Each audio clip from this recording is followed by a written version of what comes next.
topic for History Day is conflict and compromise. Our topic is the conflict between industries that emit pollutants and environmentalists and governments that want to protect the environment.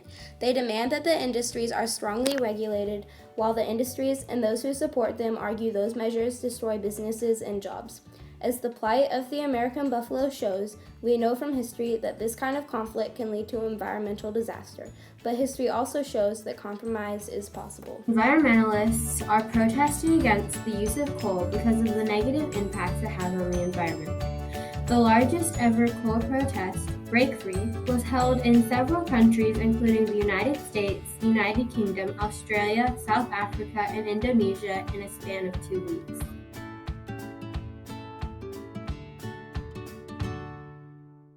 %60 of the United States coal is from surface mining. Surface mining consists of removing mountaintops to expose coal, dramatically changing the landscape of Earth. 40% of the United States coal comes from underground mining.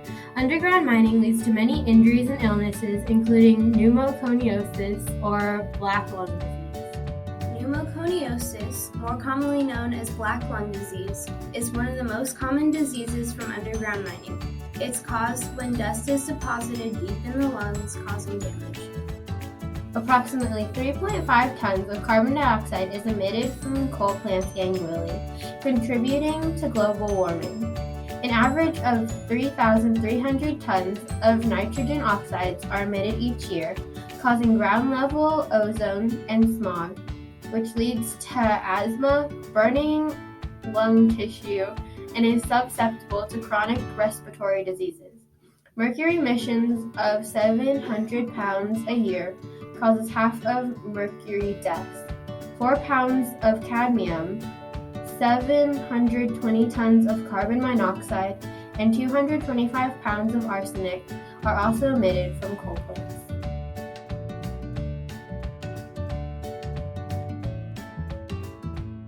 About 7,000 tons of sulfur dioxide are emitted every year, which has a major toll on public health when the particles are absorbed by the bloodstream and enter the lungs. It also causes acid rain and damages crops, forests, and soil. 500 tons of particulate matter are emitted, causing bronchitis, premature death, haze obstructing visibility, and aggravating asthma. 114 pounds of lead, along with trace amounts of uranium, 220 tons of hydrocarbons, and other toxic metals are emitted from coal-fired power plants annually.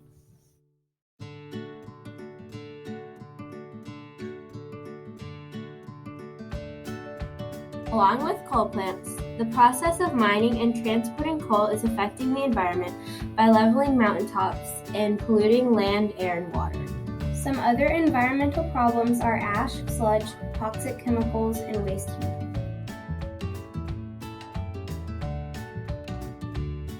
Acid rain is when sulfur dioxide and nitrogen oxides emitted from coal plants react with water, oxygen, and other chemicals, forming sulfuric or nitric acids.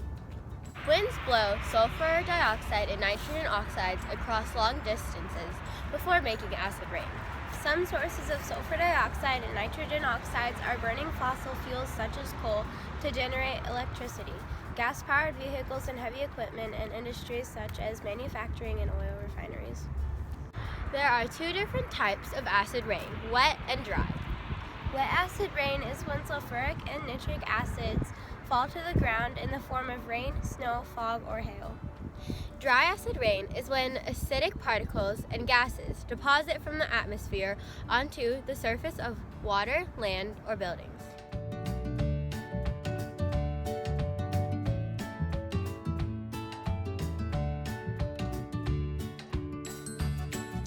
To conserve our planet, acts and laws were passed to control the amount coal-fired power plants can pollute the air.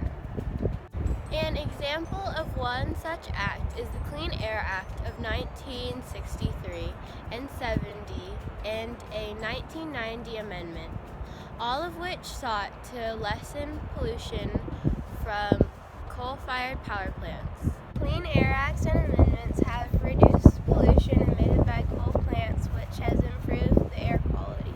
This decline in pollution has occurred during a rapid expansion of the American economy.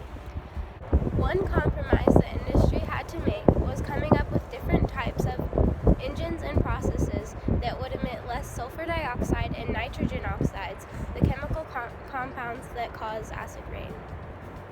A major compromise between industry and environmental concerns was the market-based solution to pollution called cap and trade.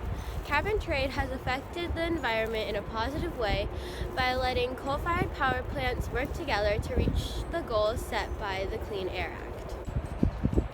For cap and trade, each company is given an amount of pollution they are allowed to emit. Cap and trade enables companies that use more pollution credits than they are allowed to sell or trade credits with companies that are using less than the amount they are given. The Environmental Defense Fund has stated, cap and trade is our best shot environmentally and economically for curbing emissions that drive global warming.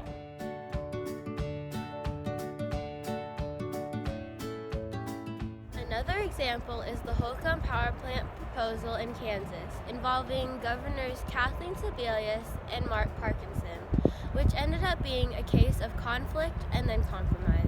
Governor Sebelius vetoed the plan to build Holcomb Station, but Governor Parkinson later made a compromise that allowed a station to be built. So I really felt this was a bad move. And not only did it go directly against what seemed to be a logical place for Kansas to be in terms of power generation, why in the world would we open new coal-fired plants?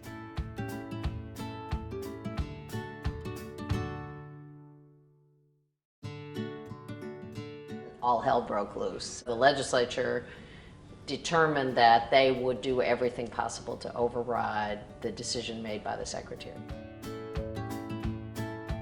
We were able to sustain the vetoes along the way and to really block, at that point, additional coal-fired power.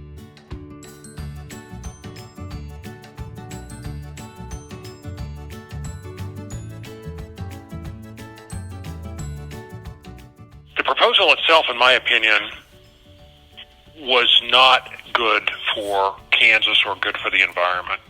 And so I think responsible people that are in the energy industry realize that this is an issue they need to address.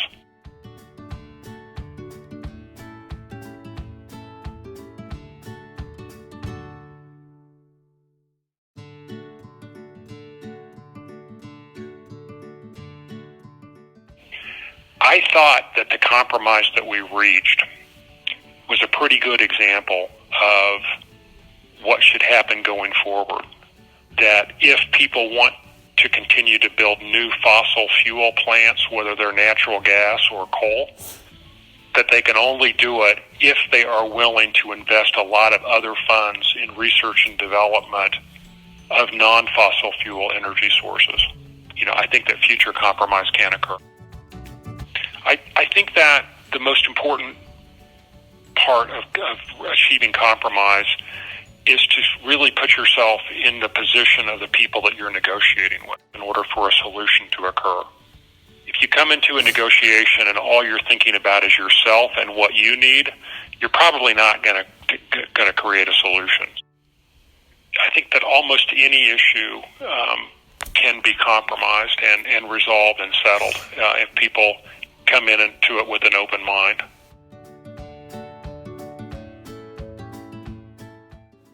History has shown that the environment can suffer greatly when conflicts erupt between economic interests and environmentalists, but compromises such as cap and trade and the Mark Parkinson approach to the Kansas coal plant controversy show that, like the rejuvenation of the American buffalo, it is possible for solutions to be found